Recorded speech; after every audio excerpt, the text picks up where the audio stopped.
Breaking bad news to patients or their family is one of the most challenging situations that we face as healthcare professionals.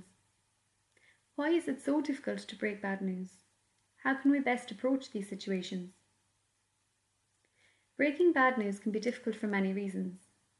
We may feel unable to offer the time that such a situation deserves due to hectic healthcare environments. We may fear the reaction of the patient, for example, great sadness, regret, or anger. And we often fear blame because as healthcare professionals we strive to protect our patients, and bad news often produces feelings of guilt or failure within ourselves. Also, thankfully, because we are not familiar with these situations, we can often feel unprepared to communicate such sensitive information in the correct way. These feelings of apprehension can often result in inappropriate handling of these situations. For example, giving false hope to patients and their families, using excess medical jargon to make ourselves sound better, or distancing ourselves from the patient, preventing proper communication from taking place.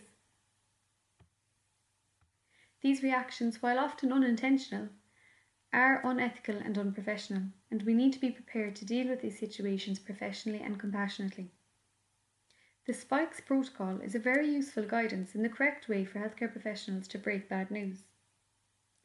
S is for set the stage. You have to prepare prior to meeting the patient. Know what you need to say and how you are going to say it. Consider potential questions and reactions from the patient or their family.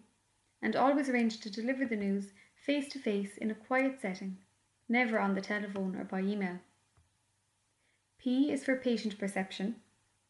This means you have to check regularly if the patient understands the conversation and ensure the communication is clear and effective, avoiding using medical jargon.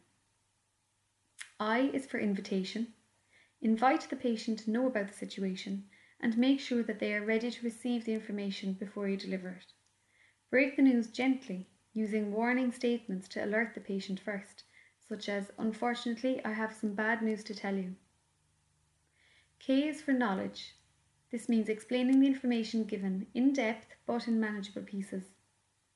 The patient will show different emotions such as anger, denial, or regret, but remember that they aren't related to you, and the situation is not your fault, so don't fear blame. E is for exploring empathy.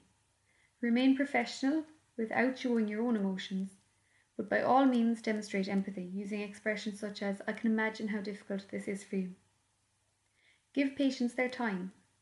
Sometimes staying with them but remaining silent is the best way to demonstrate support. Finally, S is for strategy summary. Summarize the situation and provide the patient with information relating to the next step. Offer clarification if the patient has any questions to ask. While breaking bad news is often very difficult, you don't need to fear these situations. Be prepared, not scared. That's the key.